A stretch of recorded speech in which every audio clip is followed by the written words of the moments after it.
অনাদি হালদার তার বাড়িতে বসে দুপুরে খাওয়া দাওয়া করছিল, আর তার স্ত্রী চামেলি হাত পাখা দিয়ে তাকে বাতাস করছিল। খেতে খেতে অনাদি হঠাৎ করে তার স্ত্রীকে বলল, জানো গিন্নি, হরনাথ চক্রবর্তী একবারে বাজে লোক। আসলে আমারই ভুল। বাবার ওই একটাই তো জমি সম্বল ছিল, সেটাও আমি বন্ধ করে গেলাম ওই হরনাথের কাছে। তুমি বলো গিন্নি, আমি তো একটু একটু করে সমস্ত টাকা ফেরত দিয়ে দিয়েছি, কিন্তু এখন ও সেটা মানতেই চাইছে না, আবার টাকা চাইছে। উল্টে আমাদের নামে মামলা পর্যন্ত করে দিয়েছি। 3 মাসের মধ্যে টাকা না দিতে পারলে জমিটা নাকি দখল করবে বলেছি। আমিও দেখবো কেমন করে দখল করে। ওরা খুব বড় লোক, আমরা কি ওদের সঙ্গে পেরে উঠবো? পারি আর না পারি, এর শেষ থেকে আমি ছাড়বো। মামলা করেছে বলে কি আমি ভয়ে পিছিয়ে যাব?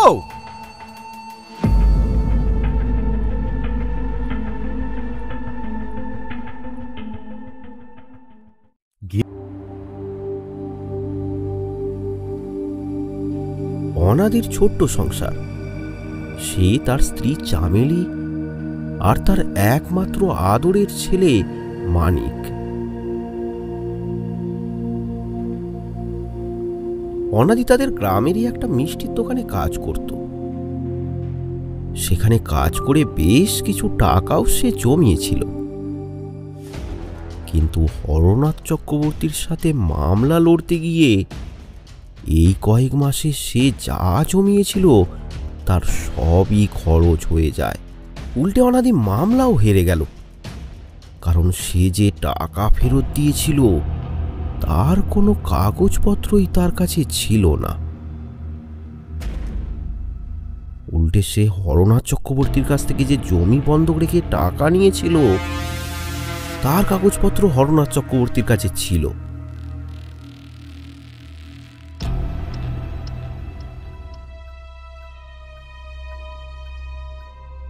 মামলায় হেরে গিয়ে অনাদির মন মেজাজ একদম ভালো নেই। সে 2-3 দিন বাড়ির বাইরেই বের হলো না। অনাদির স্ত্রী তাকে অনেক করে বোঝালো হরনাথ চক্রবর্তীর কাছে গিয়ে একবার কথা বলতে। কি গো, এভাবে মন খারাপ করে ঘরে বসে থাকলে হবে? না গিন্নি, কিছুই আর ভালো লাগছে না। এই দুনিয়ায় সত্যের জয় কি হবে না গিন্নি? তুমি বরং একবার হরনাথ বাবুর কাছে যাও, দেখোই না উনি কি বলেন। তা না হয় যাচ্ছি, তবে মনে হয় বিশেষ কোনো সুবিধা হবে না। সেই মতো অনাদিও হরনাথ চক্রবর্তীর সঙ্গে কথা বলতে গেল।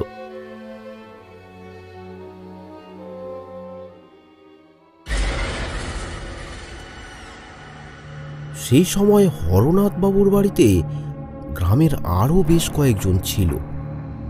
অনাদি হরনাথ বাবুর কাছে গিয়ে বলল, হরনাথ বাবু, দয়া করে আমার জমিটা আমায় ফিরিয়ে দিন। আমার জমিটা আপনি দখল করবেন না। তাই? আচ্ছা আচ্ছা, তাই দখল করব না। তুই আমার সাথে একটু এদিকে আয় তো। তারপর হরনাথ বাবু অনাদিকে একটু আড়ালে নিয়ে গিয়ে কি জানি সব বলল, তাতে অনাদি প্রচন্ড রেগে গেল। সে সজোরে একটা থাপ্পড় বসিয়ে দিল হরনাথ চক্রবর্তীর গালে। ছি হরনাথবাবু, ছি! আপনি এত নীচ লোক আমি কল্পনাও করতে পারিনি। আর একবার যদি এসব কথা আমি শুনি, তাহলে আমি আপনার জিভ টেনে ছিঁড়ে ফেলবো। ওখানে দাঁড়িয়ে থাকা সমস্ত লোক সেই ঘটনাটা দেখল। হরনাথ চক্রবর্তীর একটু দাপট রয়েছে এলাকায়। এতগুলো লোকের সামনে তার গালে একটা সজোরে চড় বসিয়ে দিয়েছে অনাদি। রাগে ফুঁসতে লাগলো হরনাথ চক্রবর্তী। রাগে একেবারে লাল হয়ে হরনাথ বাবু বলল, তোর এত বড় সাহস, তুই আমার গালে চড় মারলি? এর শেষ কিন্তু আমি দেখেই ছাড়বো। আর কালকে আমি তোর জমি দখল করে নেব। আমি তোর অবস্থার শেষ দেখে ছাড়বো। তুই সাপের লেজে পা দিয়েছিস অনাদি, ও বল তোকে খেতেই হবে।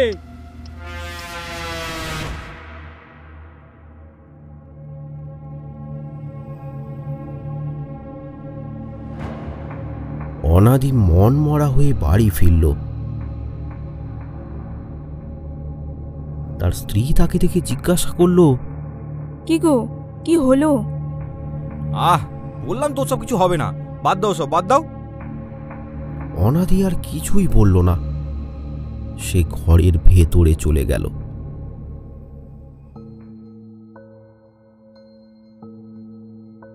এরপর বেশ কিছুদিন কেটে গেল। অনাদির কিছুই আর ভালো লাগে না। ছেলেকে অনেক শখ করে একটা টোলে ভর্তি করেছিল অনাদি, কিন্তু বেশ কয়েক মাস সেই টোলের মাইনে দিতে না পারায় মানিকের পড়াশোনা বন্ধ হয়ে যায়। জমিও গেল, জমানো টাকাও গেল। অনাদি এতটাই মনমরা হয়ে গিয়েছিল, রোজ সে কাজেও যেত না, চুপ করে ঘরে বসে থাকত।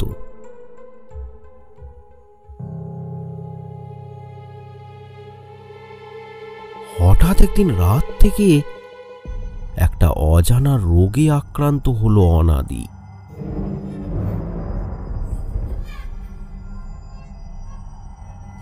বিছানা থেকে উঠতে পারছে না অনাদি। ডাক্তার, কবিরাজ সব ডাকা হলো, কিন্তু কিছুতেই কেউ তার রোগ ধরতে পারছে না। শুধু যে গ্রামের ডাক্তার তা নয়, পাশের গ্রাম থেকেও ডাক্তার এসে অনাদিকে পরীক্ষা করে গেল, কিন্তু অনাদি আর ভালো হলো না। দিনকে দিন তার শরীর শুকিয়ে যেতে লাগলো। এই অবস্থায় একদিন তাদেরই পাশের বাড়ির একজন মহিলা চামেলিকে বলল, অনেক কিছুই তো করে দেখলে বৌমা, কিছুতেই তো কিছু হলো না। আমার বাপের বাড়ির এলাকায় একজন মস্ত বড় তান্ত্রিক আছে, উনি নাকি খুব ক্ষমতাবান। একবার গিয়েই দেখো না, যদি কিছু সুরাহা হয়।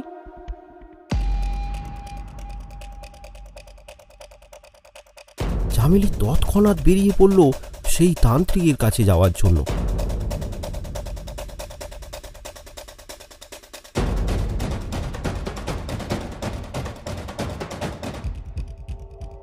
বেশ কিছুক্ষণ পর সে গিয়ে পৌঁছায় ওই তান্ত্রিকের কাছে। একটা অশ্বত্থ গাছের নিচে বসে তান্ত্রিক তখন ধ্যানমগ্ন। চামেলি হাত জোর করে বিনয়ের সাথে তাকে বলল, বাবা, বাবা, আমার স্বামীকে আপনি বাঁচান বাবা। কি একটা অজানা রোগে সেই কবে থেকে অসুস্থ হয়ে পড়ে আছে। ওকে আপনি দয়া করে ভালো করে দিন। আমার যে স্বামী ছাড়া আর কেউ নেই। সব শুনে তান্ত্রিক বেশ কিছুক্ষণ চোখ বন্ধ করে থাকার পর অবশেষে চোখ খুলল। তারপর বলল, আমাদের হাতে সবকিছু থাকে না রে মা। আমি একজন তান্ত্রিক হয়েও বলছি, কিছু কিছু ক্ষেত্রে আমাদের ক্ষমতা কাজ করে না। তুই বরং তোর স্বামীকে নিয়ে শহরে যা, সেখানে গিয়ে ভালো ডাক্তার দেখা। আমি তোর স্বামীর ভবিষ্যৎ দেখেছি। শহরে গিয়ে ভালো ডাক্তার দেখালে তোর স্বামী আবার সেরে উঠবে, কিন্তু তার জন্য তোকে বেশ কিছু অর্থ ব্যয় করতে হবে। যা, গিয়ে ব্যবস্থা কর। তারপর যত তাড়াতাড়ি পারিস ওকে নিয়ে শহরে চলে যা, দেখবি নিশ্চয়ই ঠিক হয়ে যাবে।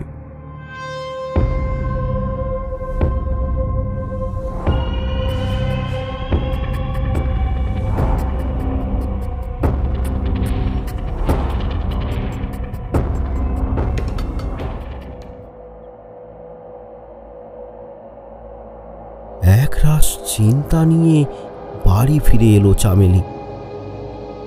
টাকা এখন সে পাবে কোথায়? যা টাকা ছিল তার সবই তো এতদিনে শেষ।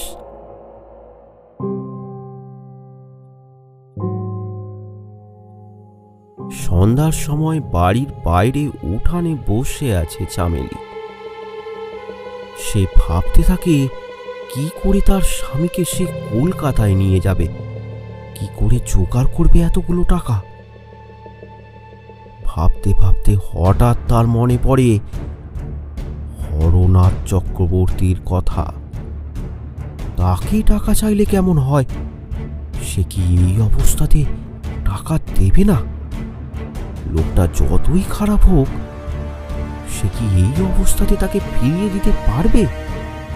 সে যাই হোক, একবার চাইতে তো অসুবিধা নেই। চামেলি আর দেরি করে না, সে বেরিয়ে পড়ে হরনাথ চক্রবর্তীর বাড়ি যাওয়ার জন্য।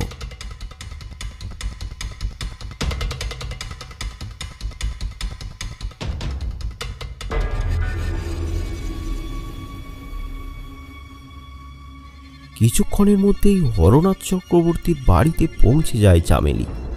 হরনাথ বাবু তখন একাই ছিল। চামেলি তার কাছে গিয়ে বলল, কর্তাবাবু, আমার যে খুব টাকার দরকার। আমার স্বামীকে চিকিৎসার জন্য শহরে নিয়ে যেতে হবে। আহা, কাঁদে না। তোমার মতো সুন্দরীর কি কাঁদতে আছে? দেখো কত সুন্দর মুখটা। কাঁদলে একদম ভালো লাগে না। কত টাকা লাগবে তোমার বলো? আমি দেবো। আগে কর্তাবাবু 10,000 টাকার মতন লাগবে। ব্যাস, এইটুকু টাকার জন্য কেউ কান্নাকাটি করে? আমি এক্ষুনি তোমাকে দিয়ে দিচ্ছি। শুধু আজকের রাতটা তোমাকে আর বাড়ি ফিরতে হবে না।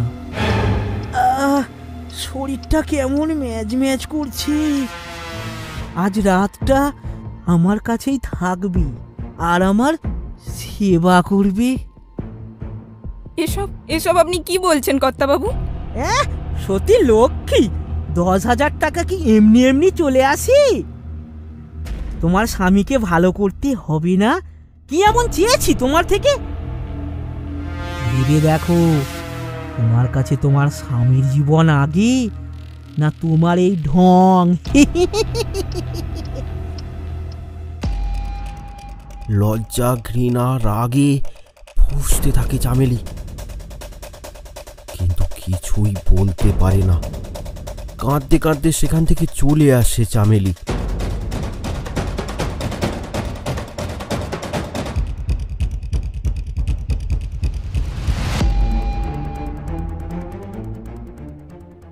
বাড়ি ফিরে এসে চামেলি তার স্বামীর কাছে যায়। অনাদি তাকে দেখে জিজ্ঞাসা করে, কোথায় গিয়েছিলে? তোমাকে কলকাতায় নিয়ে গিয়ে ডাক্তার দেখাবো, তাহলে দেখবে তুমি ঠিক হয়ে যাবে। কলকাতায় নিয়ে গিয়ে ডাক্তার দেখাবে? কিন্তু টাকা কোথায় পাবে? সে তোমাকে কোনো চিন্তা করতে হবে না, টাকার ব্যবস্থা আমি করব। বাজে কথা বলো না, সত্যি করে বলো তো, তুমি কোথায় গিয়েছিলে? এরপর চামেলি তার স্বামীকে সব ঘটনা খুলে বলে। বিছানায় শয্যাশায়ী অবস্থাতেও অনাদির শরীর যেন রাগে ভরে ওঠে। সে তার স্ত্রীকে বলে, খবরদার, ওই হরনাথের কাছে তুমি আর একদম যাবে না। শোনো, আমি তোমাকে একটা কথা বলি, আমার হাতে আর বেশি সময় নেই। আমার কিছু হয়ে গেলে তুমি খোকাকে নিয়ে বাপের বাড়ি চলে যাবে। কথাটা কিন্তু মনে রেখো, মৃত্যুর পরই তুমি চলে যাবে। আর 1 বছরের মধ্যে এখানে কিন্তু ফিরে আসার চেষ্টা করবে না। আর একটা কথা বলি, শোনো,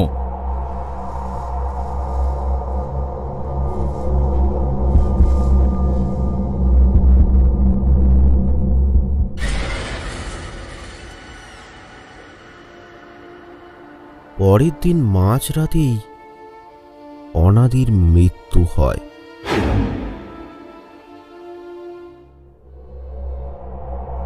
সকালবেলা তার বাড়ির সামনে অনেক ভিড় জমল বটে, কিন্তু এই অজানা মারণ রোগে তার মৃত্যু হয়েছে বলে কেউই আর সাহস করে তাকে শ্মশানে নিয়ে গেল না।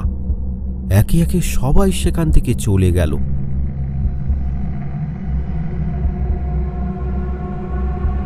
অনাদির ছেলে তখনও অনেকটাই ছোট, সে এইসবের কিছুই বুঝতে পারল না। কিন্তু চামেলি তো তার স্বামীর মৃতদেহকে এইভাবে ফেলে রেখে চলে যেতে পারে না। এমনকি তার স্বামীর মৃতদেহ সৎকার করার জন্য যে টাকার প্রয়োজন সেটাও চামেলির কাছে নেই। তাও সে একবার শেষ চেষ্টা করার জন্য গ্রামের শ্মশানের দিকে যায়।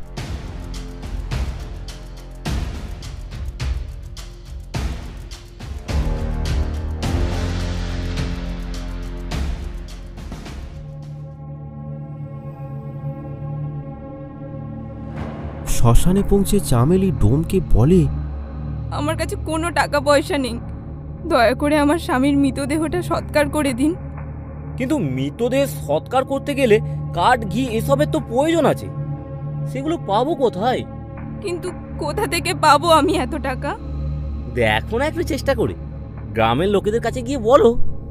আমার স্বামী এক অজানা রোগে মারা গেছে, তাই গ্রামের কেউ আর ধারে কাছেই আসছে না, আর তারা করবে আমায় সাহায্য। এখন এখন তুমিই একমাত্র আমার ভরসা দাদা। দাদা ডাক শুনে ডোমের মনটা একটু নরম হলো। হ্যাঁ, একটা উপায় আছে। মৃতদেহটাকে নিয়ে ওই শ্মশানে মাটি চাপা দিতে হবে। বলো, তুমি রাজি তো? তবে তবে তাই করো দাদা, তাই করো। ডোম চামেলির সাথে গিয়ে অনাদির মৃতদেহটাকে শ্মশানে নিয়ে আসে।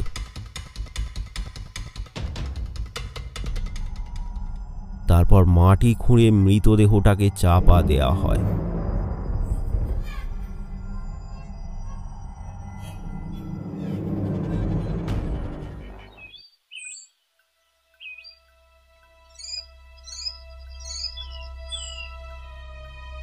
পরদিন সকালে গ্রাম ছেড়ে চামেলি চলে যাওয়ার জন্য জিনিসপত্র গোছাচ্ছিল।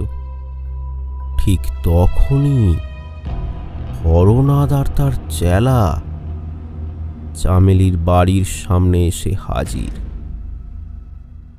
বৌমা, ও বৌমা, বাড়িতে আছো? ডাক শুনতে পেয়ে চামেলি বাইরে আসে। এই সময়ে কি আর বলবো, শেষকালেও অনাদির সৎকার্যটা হলো না। বৌমা, তুমি আমাকে তো একবার জানাতে পারতে, না হয় আমি সমস্ত খরচ বহন করে অনাদির শেষ কার্যটা করতাম। দেখো, এক সময় আমাদের জমি জমা নিয়ে একটু গন্ডগোল হয়েছে বটে, কিন্তু ওসব কথা আমি আর মনে রাখিনি, আর তুমিও মনে রেখো না। এই না বৌমা, এই টাকাটা রাখো, প্রয়োজন পড়লে আমি আরো দেব। ক্ষমা করবেন, ও টাকা আমি নিতে পারবো না। আমি গরিব হতে পারি কিন্তু ভিখারি নই। আমার এখন মন মেজাজ ভালো নেই, দয়া করে আমাকে একা ছেড়ে দিন। ঠিক আছে, তবে কোনোদিন যদি আমাকে প্রয়োজন বলে মনে হয়, এসো আমার ঘরে। আর আমি যেটা বলেছিলাম সেটা একটু ভেবে দেখো। তোমার এই অমূল্য যৌবন বৃথায় নষ্ট করে দিও না। হরনাথের কথা শুনে চামেলি দাঁড়িয়ে দাঁড়িয়ে কাঁদছে। চল রে মদনা, চল চল। হরনাথবাবুর গ্রামে একটা সম্মান ছিল, ব্যাপারটা হরনাথবাবুর জন্য মোটেও ভালো হবে না, তাই সেখান থেকে তারা দুজনে চলে গেল।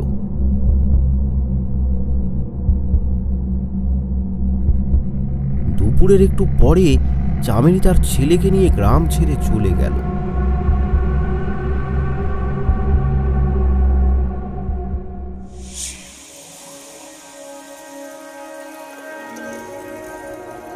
এরপর বেশ কয়েক মাস কেটে যায়।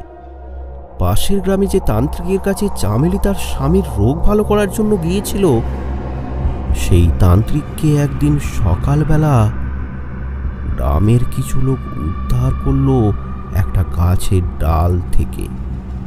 সেখানে মৃত অবস্থায় ঝুলছিল ওই তান্ত্রিক।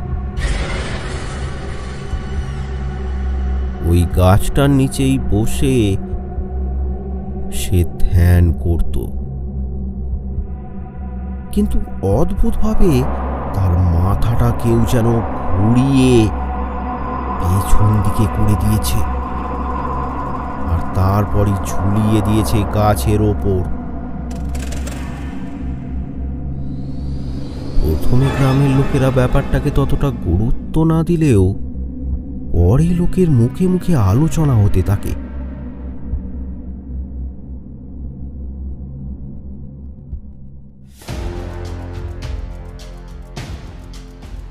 কানু বলে একজন চাষি নাকি তখন ওই মাঠেরই পাশের জমিতে কাজ করছিল। সে নাকি সব কিছু দেখেছে। এরপর গ্রামের লোকেরা গিয়ে হাজির হলো কানুর বাড়িতে। সে তো একেবারে ভয়ে জুবুধুবু হয়ে গেছে, বাড়ির বাইরেই পা রাখছে না সে। সবাই মিলে অনেক করে ডাকাডাকির পর বেরিয়ে এলো কানু। তাকে একজন জিজ্ঞাসা করলো, আচ্ছা কানু, তুমি নাকি দেখেছো ওই তান্ত্রিক কিভাবে মারা গেছে? বলো ভাই বলো। হ্যাঁ ভাই বলো, সব খুলে বলো তো। ভয়ে ঠক ঠক করে কাঁপছে কানু। ওই সাধু বাবা তো ওই গাছের নিচেই বসে থাকতো। ওর পাশে আমার একটা জমি আছে, সেখানে আমি ওই দিন চাষের কাজ করছিলাম।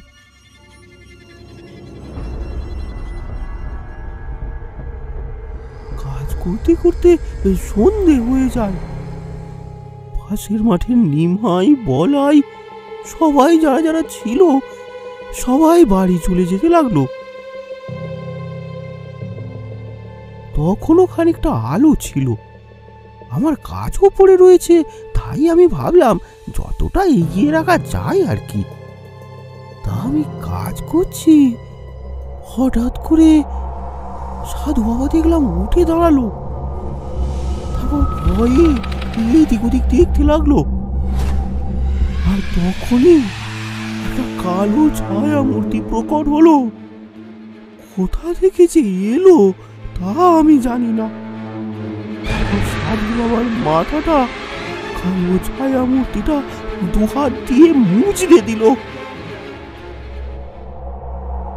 এই দৃশ্য দেখা মাত্রই আমি সেখান থেকে দৌড়ে চলে এসেছি।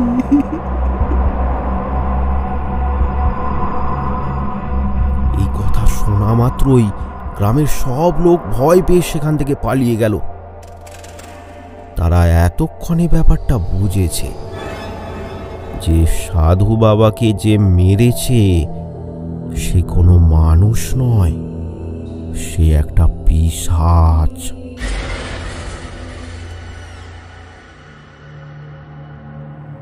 হরনাথ চক্রবর্তীর ছেলের একবার খুব অসুখ হয়েছিল, তখন ওই সাধু বাবাই তাকে বাঁচিয়েছিলেন। হরনাথ বাবুর ছেলে সহজ এখন পুরোপুরি সুস্থ। তার বাবার অগাধ টাকা পয়সা, তাই ছেলে একেবারে বেয়াদব হয়ে পড়েছে। সকাল থেকে সে মদে ডুবে থাকে, আর রাত হলেই বাইজি নাচ দেখতে যায়। এইভাবেই তার দিন কাটে।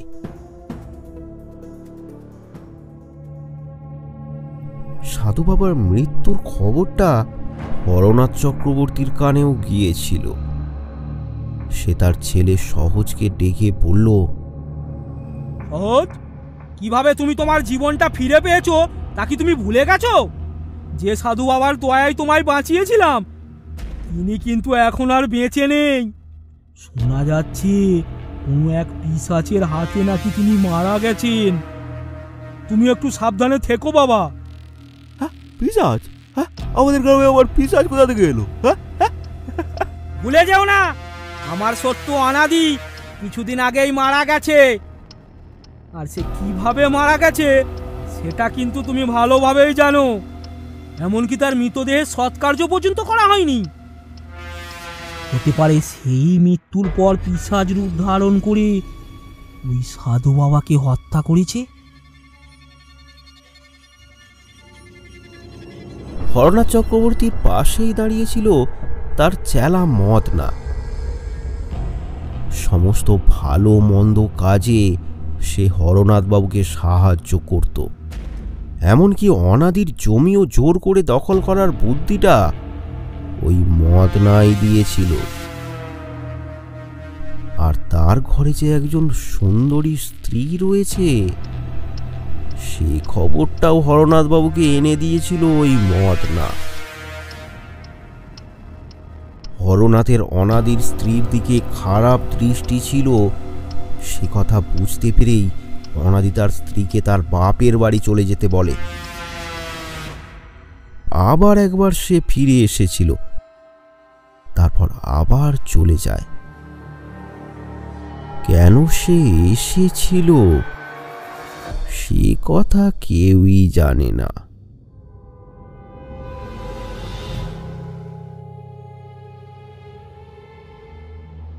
কথা কথা অনাদির বউ ফিরে এসেছে। তাই নাকি রে? আরে আমি তো জানতাম এ প্রস্তাবে রাজি না হয়েও পারবে না। যতই হোক ভরপুর যৌবন।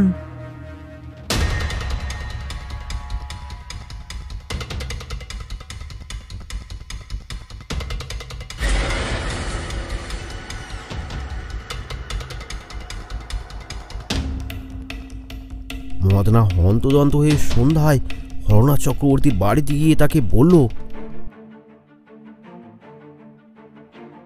কথা কথা পাখি তো উড়ে গেল।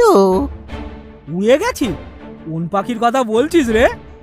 আগে আগে ওই অনাদির বউ চলে গেছে মানে? খোঁজ নিতে গিয়ে দেখি ঘরে তালা বন্ধ। আরে আমি ভেবেছিলাম ও আমার প্রস্তাবে রাজি হয়ে গ্রামে ফিরে এসেছি। হায় হায় হায় হায় হায়। আগে তেমনটা তো আমিও ভেবেছিলাম, কিন্তু পাখি তো উড়ে গেছে। এই কথা শুনে হরনাথের চোখ রাগে লাল হয়ে গেল, কিন্তু এখন আর কিছুই করার নেই। মদনা সেখান থেকে চলে গেল।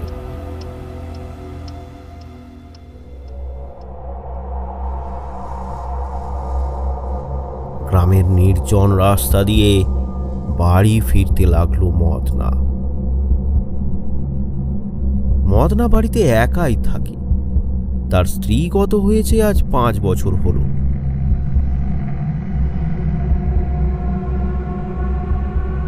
কিছুক্ষণের পরেই বাড়ি পৌঁছে যায় সে। এতটা পথ হেঁটে এসেছে তাই ক্লান্ত হয়ে পড়ে মদন। ঘরের ভেতরে সে একটু জিরিয়ে নিচ্ছিল। এমন সময় তার বাড়ির দরজায় কে যেন কড়া নাড়ল। মদনা এসে দরজা খুলল, কিন্তু কি আশ্চর্য, কাউকেই সে দেখতে পেল না। সে আবার ফিরে গিয়ে বসতে গেল তার আগের জায়গায়। এমন সময় জানালাগুলো দিয়ে ঠান্ডা বাতাস ঘরে ঢুকতে লাগলো। মদনা এবার একটু ভয় পেয়ে গেল। নিজের মনে মনেই প্রশ্ন করলো মদনা, এ আবার কি? হঠাৎ করে জানালাগুলো সব খুলে গেল। কিন্তু এই প্রশ্নের উত্তরে কোথা থেকে যেন এক ছায়া মূর্তি প্রকট হলো মদনের ঘরে। কালো ছায়া মূর্তিটা উত্তর দিল, কিরে মদনা, আমার এত বড় সর্বনাশ করে তুই তো বেশ ভালোই আছিস। ছায়া মূর্তিটাকে দেখা মাত্রই মদনের পা হাত কাঁপতে শুরু করলো। সে কাঁপা কাঁপা গলায় বলল, কে কে কে কে তুমি? হ্যাঁ, অনাদি।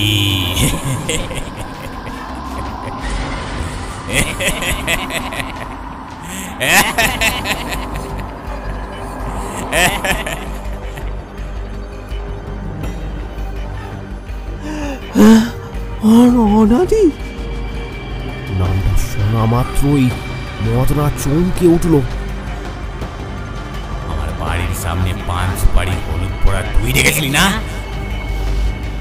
তুই হরনাথের কানে তুলেছিলি আমার স্ত্রীর কথা। তারপর থেকেই হরনাথ আমার স্ত্রীর দিকে পুনতরে দেখতে শুরু করেছে। আমি কাউকে ছাড়বো না, কাউকে না, তোকেও না।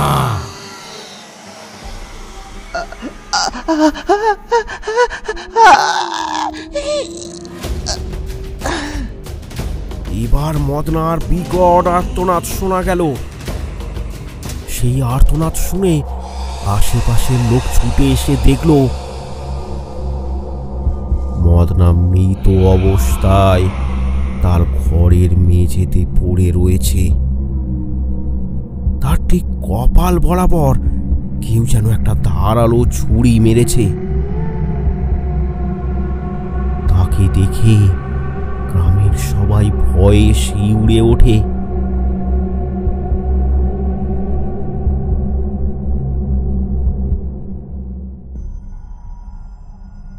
ওই রাতেই ঘটল আর এক ঘটনা। হরনাথ তার ঘরে শুয়েছিল। হঠাৎ করেই তার ঘরে যেন তীব্র ঝড় প্রবেশ করল। হরনাথ কিছুই বুঝতে না পেরে বিছানা ছেড়ে উঠে দাঁড়ালো। তারপর তার ঘরে প্রকট হলো সেই ছায়া মূর্তিটা। হরনাথ, এ হরনাথ। কে কে কথা বলে? কে? অনাদি রে, অনাদি। তুই যে জঘন্য কাজ করেছিস আমার সাথে, তার বদলা আমি নেবই। এই কাজে তুমি যারা সাহায্য করেছিল তাদের দুজনকে আমি মেরে ফেলেছি। এবার তোর ছেলেকে মারবো, তারপর তোকে।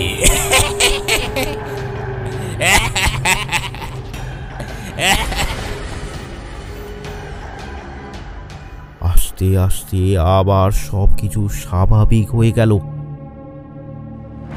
ঝড় এবার বন্ধ হয়ে গেছে, কিন্তু ভয়ে হরনাথ জড়সড় হয়ে বসে বসে কাঁপছে।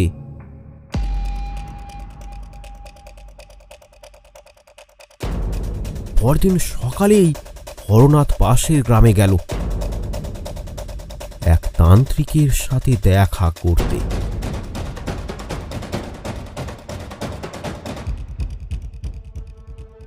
বাবা বাবা, আমি খুব বিপদে পড়ে আপনার কাছে এসেছি। আমায় বাঁচান, আমায় বাঁচান বাবা, আমায় বাঁচান। তোর কপালেই আমি দেখতে পাচ্ছি তুই অনেক পাপ কাজ করেছিস। যা যা, ভাগ এখান থেকে, আমি তোর কোনো উপকার করতে পারবো না। হরনাথ আকুতি মিনতি করে হাত জোর করে কাঁদতে শুরু করলো। বাবা, ওর পিশাচ আমার ছেলেকে হত্যা করবে বলছে বাবা। আপনি দয়া করে আমার ছেলেকে বাঁচান বাবা। কিন্তু ওই পিশাচ তোর এবং তোর ছেলেরই বা ক্ষতি করতে চাইছে কেন? এর তো নিশ্চয়ই কিছু একটা কারণ রয়েছে। আমি জানি না বাবা, সে কেন আমার ক্ষতি করতে চাইছে। বেঁচে থাকাকালীন জোরপূর্বক আমি তার জমি দখল করে নিয়েছিলাম। তুই যদি জমি ফিরিয়ে দিস তাহলে আমি তোর একবার সাহায্য করার চেষ্টা করে দেখতে পারি। সে জমি আমি ওর স্ত্রীকে ফিরিয়ে দেবো। আপনি আমার ছেলেকে বাঁচান বাবা।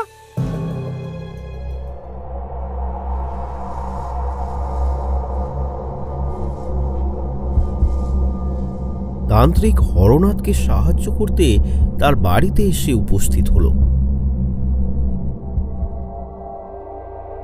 তান্ত্রিক সন্ধ্যাবেলা হরনাথের বাড়ির সামনে একটা হোম করল।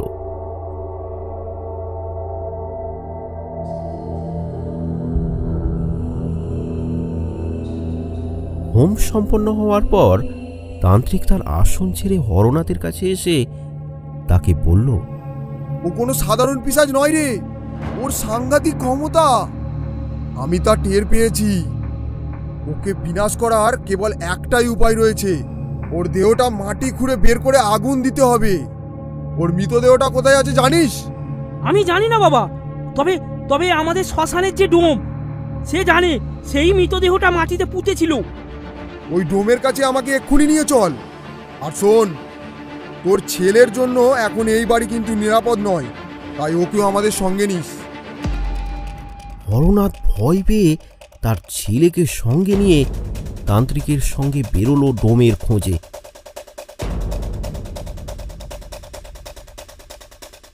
অন্ধকার মেঠো পথে লণ্ঠন জ্বালিয়ে তারা চলেছে।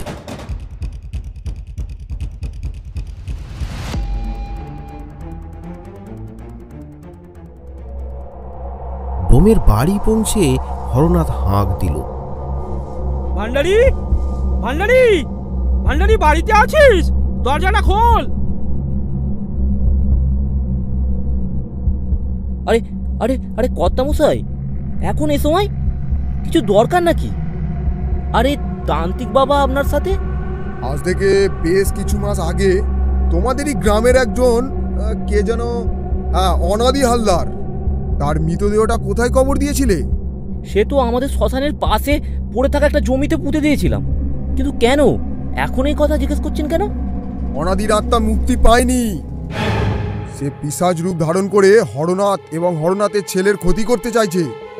এর আগে তোমাদের গ্রামে যে তান্ত্রিক বাবা থাকতো তাকে ওই পিশাচই হত্যা করেছে। তুমি এখনই আমাদের ওই জায়গায় নিয়ে যেতে পারবে যেখানে অনাদির মৃতদেহটা তুমি পুঁতেছিলে? কথাগুলো শুনে ভান্ডারি একটু ভয় পেয়ে গেল, কিন্তু সে যে জাতে ডোম, ভয় পেয়েছে সেটা লোককে বুঝতে দিলে চলবে না। তাই সে তান্ত্রিক বাবাকে বলল, আমি কিন্তু আপনাদের ওই জায়গাটা দেখিয়ে দিয়েই চলে আসবো। আমার শরীরটা খুব একটা ভালো না। এরপর তারা চারজন মিলে সেই দিকে রওনা দিল যেখানে ভান্ডারি পুঁতেছিল অনাদির মৃতদেহটা।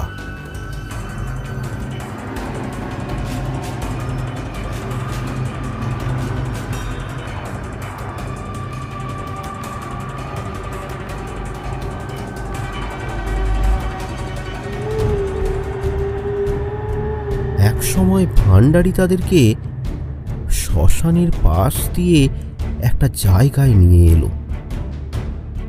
জায়গাটা ঘাসে পরিপূর্ণ। ওই ঘাসে পরিপূর্ণ জায়গাটা দেখিয়ে ভান্ডারি বলল, এই যে এইখানেই পুঁতে দিয়েছিলাম। হঠাৎ করেই ওই জায়গায় ঝড়ের গতিতে হাওয়া বইতে শুরু করলো। তারপর একটা কালো ছায়া ওদের চারজনকে গোল গোল করে ঘুরতে শুরু করলো। তান্ত্রিক বাবার বুঝতে অসুবিধা হলো না এই ছায়া কার। তারপর সেই কালো ছায়া এক জায়গায় স্থির হয়ে বিকট অট্টহাসি করতে শুরু করলো।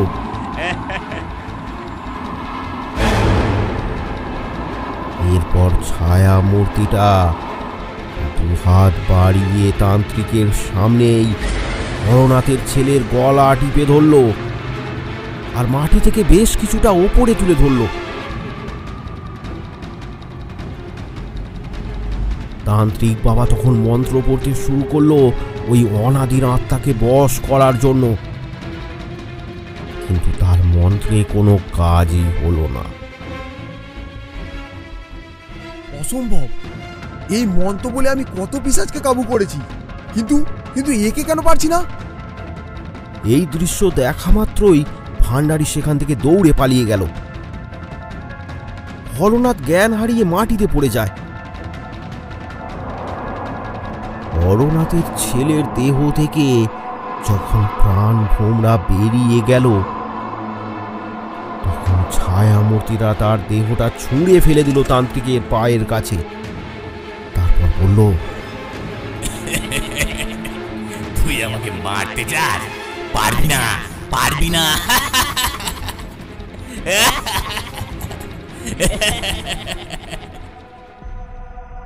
এই তুই জানিস আমার কত ক্ষমতা? তুই যতই শক্তিশালী হোস না কেন, তুই এক পিশাচ।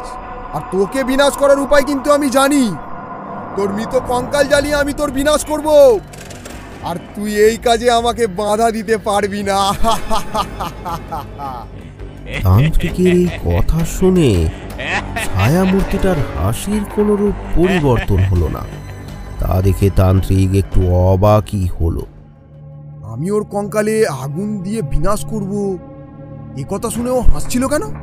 তারপর ছায়া মূর্তিটা আস্তে আস্তে মিলিয়ে গেল। এরপর তান্ত্রিক পাশে পড়ে থাকা কোদাল নিয়ে অনাদির কবরের মাটি নিজেই খুঁড়তে শুরু করলো।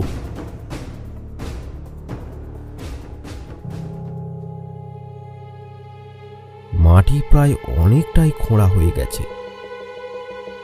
এমন সময় হরনাথের জ্ঞান ফিরল। সে উঠেই পাশে পড়ে থাকা তার ছেলের মৃতদেহটা দেখে কাঁদতে শুরু করলো। বাবা বাবা বাবা বাবা, ওই পিশাচ আমার ছেলেকে মেরে ফেলেছে বাবা। বাবা এখন কি হবে বাবা? বাবা। তান্ত্রিক একটু ধমক দিয়ে এই হরনাথকে বলল, কাঁদিস না, ওই পিশাচ এবার তোকে মারবে। অনেকটা মাটি খুঁড়ে আমি হাঁপিয়ে গেছি, তুই একটু মাটি খুঁড়তে পারবি? হ্যাঁ হ্যাঁ আমি পারবো বাবা, আমি পারবো। কঙ্কালটা একবার পেয়ে গেলেই ব্যাস।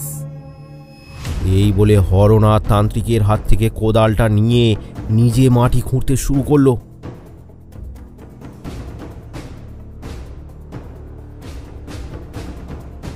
বাবা, এখানে তো ভাঙা বাঁশের খাটিয়া আর মাদুর ছাড়া কিছুই দেখতে পাচ্ছি না। কথাটা শোনা মাত্রই তান্ত্রিক সেখানে গিয়ে গর্তটা দেখলো। সত্যিই সেখানে বাঁশের একটা জর্জরিত খাট আর কয়েকটা মাদুর ছেঁড়া ছাড়া আর কিছুই নেই। একটু খোলো, একটু খোলো, আর একটু খোলো, হয়তো কঙ্কালটা আর একটু নিচেই পাওয়া যাবে। হরনাথ মাথার ঘাম পায়ে ফেলে আরো কিছুটা মাটি খুঁড়ল, কিন্তু কোনো কঙ্কাল সেখানে পাওয়া গেল না। এবার তারা দুজনেই অবাক হলো। হরনাথ বলল, হারামির বাচ্চা ভান্ডারি আমাদের মিথ্যা কথা বলেছে সাধু বাবা, আমি ওকে উচিত শিক্ষা দেব। তান্ত্রিক কিন্তু একটা কথাও বলল না, যেন সে শুনতেই পায়নি কিছু। তার মাথায় যেন অন্য কিছু চলছে।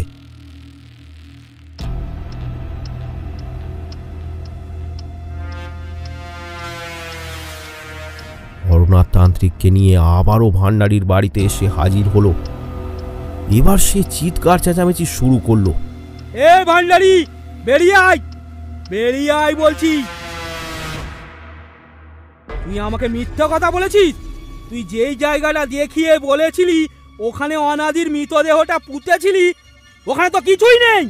জানিস আমি তোর কি অবস্থা করতে পারি? পর মুহূর্তেই হরনাথ নিজের রাগকে কাবু করে ভান্ডারিকে বলল, দেখ ভান্ডারি, অনাদির আত্মা আমার ছেলেকে হত্যা করেছে, এবার যে সে আমাকেও হত্যা করবে। আচ্ছা আমি ওর কি ক্ষতি করেছি বল? আমি তোর জমি ফিরিয়ে দেবো বলেছি, আর ওকে আটকাতে না পারলে ও আমাকেও মেরে ফেলবে। আর ওকে আটকানোর একটাই উপায়, ওর মৃতদেহে আগুন দিতে হবে। তুই বল ওকে কোথায় রেখেছিস ভান্ডারি? দেখুন বাবু, ওনাদের দেহটা আমি ওখানেই পুঁতেছিলাম। তাহলে দেহটা কি হাওয়ায় উবে গেল নাকি? তুই ঠিক করে বল কোথায় পুঁতেছিলি, মাতাল একটা।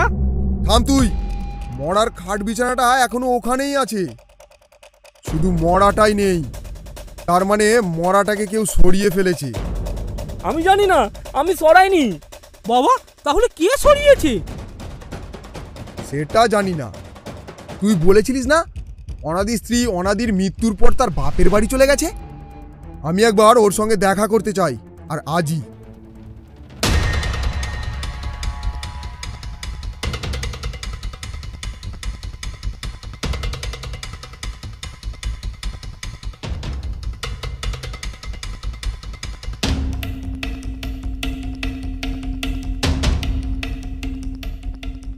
এরপর হরনাথ আর সেই তান্ত্রিক গরুর গাড়িতে করে চলল চামেলির সাথে দেখা করতে তার বাপের বাড়ি।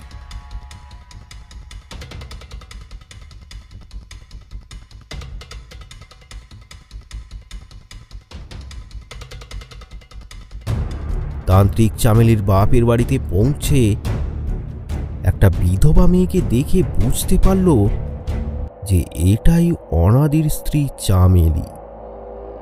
চামেলি হরনাথ আর ওই তান্ত্রিককে দেখে একটু অবাক হয়েছিল।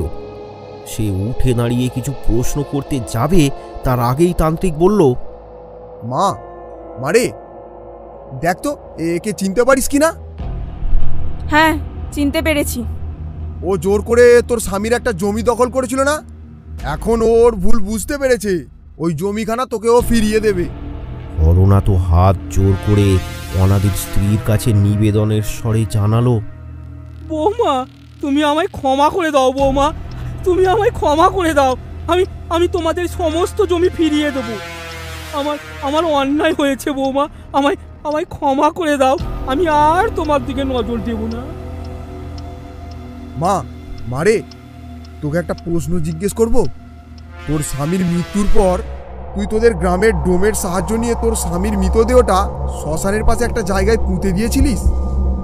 আমি সেই জায়গাটা খুঁড়ে দেখেছি, সেখানে তোর স্বামীর মৃতদেহ নেই, শুধু মরার খাটিয়াটা পড়ে আছে। মৃতদেহটা কোথায় গেল বলতো? আমি সরিয়েছি। প্রথমে যেখানে আমার স্বামীর মৃতদেহটা কবর দেওয়া হয়েছিল সেখান থেকে পরে ওটা আমিই সরাই। আমার স্বামীর মৃত্যুর 1 সপ্তাহ পরে আমি ওখানে গিয়েছিলাম, তখনই ওই জায়গা থেকে আমি ওটা সরাই। কিন্তু কেন তা আমি জানি না, তবে আমার স্বামী জীবিত অবস্থায় আমাকে এই কাজটা করতে বলে গিয়েছিল। বুঝেছি, অনাদি ব্যাপারটা আগেই বুঝতে পেরেছিল। আমার মতো কেউ একজন তান্ত্রিক আসবেই, তাই ও মরার আগেই সব পরিকল্পনা করে রেখেছিল। মা তুমি আমাকে বলো, তোমার স্বামীর মৃতদেহটা দ্বিতীয়বার তুমি কোথায় পুঁতেছিলে? ক্ষমা করবেন আমাকে, আমার স্বামী এ কথা কাউকে বলতে মানা করেছে। কিন্তু এখন আপনি এসব কথা জিজ্ঞেস করছেন কেন? কারণ তোমার স্বামী এখন পিশাচ। সে তোমার শ্বশুরবাড়ি এলাকায় খুব উপদ্রব করছে, আর কয়েকজনকে তো প্রাণেও মেরেছে। তোমার স্বামীর মৃতদেহটা তুমি কোথায় পুঁতেছো বলো, তাহলে আমি হরনাথের প্রাণটুকু বাঁচাতে পারবো।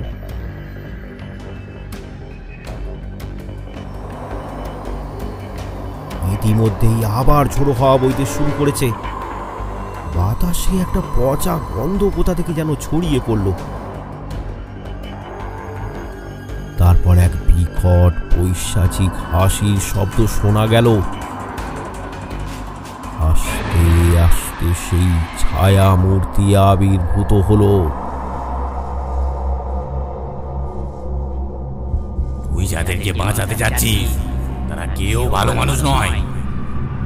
ওই কি ভাবছিস আমি ওইটুকু একটা জমির জন্য ওদের প্রাণে মারছি? না, ওদের আমি মেরেছি অন্য কারণে। ওদের জন্যই আমি প্রাণে মরেছি। তবে শোন, হরনাথের ছেলে বেশ কিছুদিন আগে অসুস্থ হয়ে পড়ে। অনেক কবিরাজি করে ওই ছেলের রোগ ভালো হয় না। শেষমেশ হরনাথ ছেলেকে বাঁচানোর জন্য এক তান্ত্রিকের শরণাপন্ন হয়।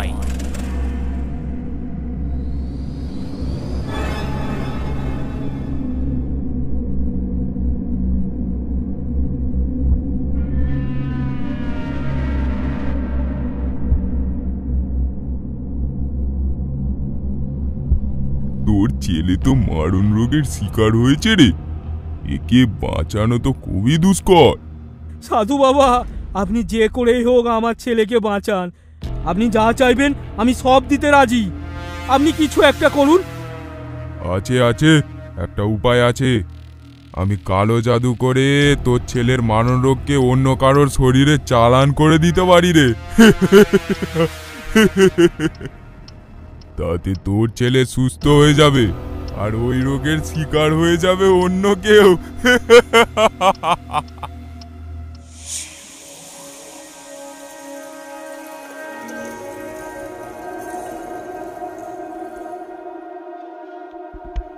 এই নে, মন্ত্রপড়া পান সুপারিটা নে। যা, এটা কোনো জায়গায় রেখে দিবি। এটা যে ডেগোবে তারই শরীরে প্রবেশ করবে এই মারণ রোগ।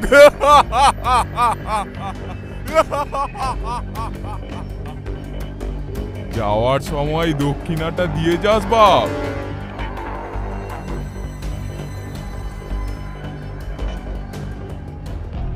আরে মদনা, এখন এটা কোথায় রাখা যায় বলতো? কেন কর্তা, আপনার চির শত্রু অনাদির ঘরে? ওই অনাদি চলে গেলে ওর ডাকুর ডাকুর বউটা কিন্তু একেবারে পরে আপনার হয়ে যাবে। তাই ঠিক বলেছিস, একদম একদম ঠিক বলেছিস। যা ওর বাড়িতেই রেখে দিয়ে আয়, যা।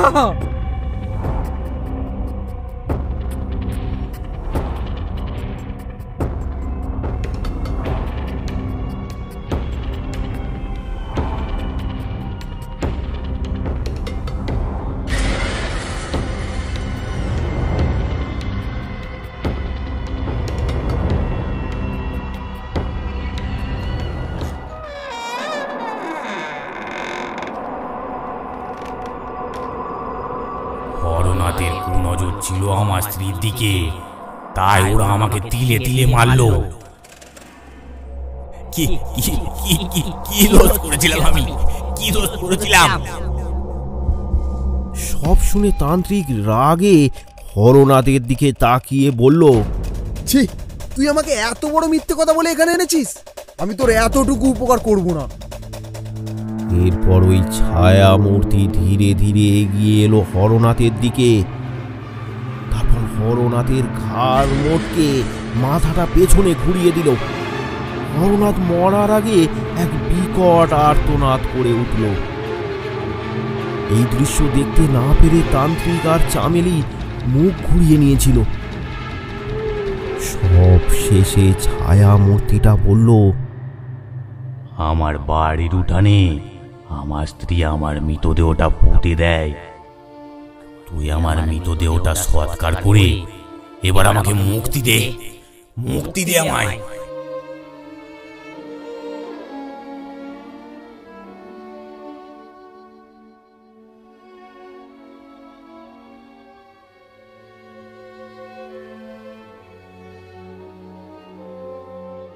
আরো ভয়ানক গল্প পেতে আমাদের চ্যানেলটি সাবস্ক্রাইব করুন আর কমেন্ট করে জানাতে ভুলবেন না গল্পটি কেমন লাগলো। কমেন্ট করে পাশে থাকুন বাংলা কার্টুন হাব।